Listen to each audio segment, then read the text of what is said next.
What do you think, for you, is your biggest transition that you're going to have to deal with, moving from the European League to come in as a head coach in the NBA? Yeah, honestly, I think the biggest difference is going to be practice time, because during a normal week in the European environment, even for a high-level team like ours, you're going to play twice, maximum 3 times in 8 days. Whereas here, you may find yourself with 3, 4, even 5 games in that same span, and learn how to manage that from proper practice standpoint, recovery, understanding the amount of information that we can pass on to the players, and not force them to lose their concentration. I think that's the biggest thing.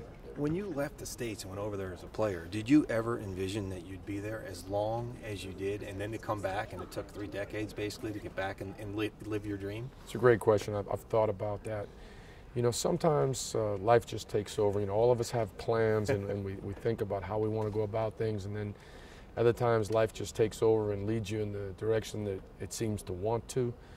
I've always sort of been a macro guy. You know, I've approached things on a short-term basis, and I've found that the better I do in the short term, the better things work out long-term. So no, I didn't really envision this exactly, but I know I've taken the steps that were necessary for this to happen. I know you can't talk about free agents, but do you think this team, as it is right now, is as attractive as it can be to the potential free agent market that's coming up? Well, I think we are attractive. I think we've got a lot of good pieces. I know we have a very committed ownership. We got a great general manager in Dave Griffin who's working very hard to make the right moves to help this team go to the next level.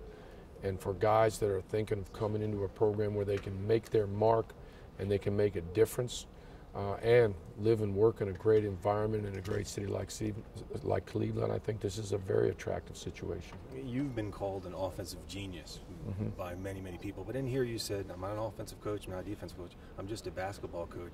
How long do you think it's going to take to make that transition to the system you want this team to run by the time you get ready for the season? About as long as it takes for me to see what the team is going to look like ultimately, and then I'll go about together with my coaching staff figuring out how we want to play.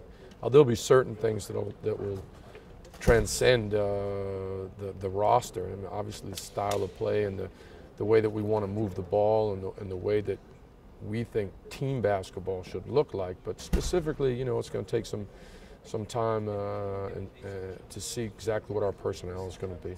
I know you can't comment on it, but the city's crazy about LeBron and the possibilities now that he's opted out. I know you can't say anything about it, but you've heard the talk, and you know how nuts this place is for the possibility that this guy could come back here and play. Well, you know, the exciting thing about that subject that I can't talk about, and anything that has to do with the NBA, is the fact that so many people are interested. You know, that so many people follow this great league, and that the NBA is a commodity known everywhere. You know, when I was overseas, I was following it the same. So whatever excites the people, whatever piques the people's interest is of interest to me. What'd you miss the most about the States since you've been gone? I said Boston lobster and macaroni and cheese, real macaroni and cheese. Probably those are the 2 things. Thank you for your time. Thank you. Best of luck. Thank you very much. Thank you. Thank you, man. Thanks, David. Nice to meet you, too. We'll see you around. All right, great. Where are we at, Ted?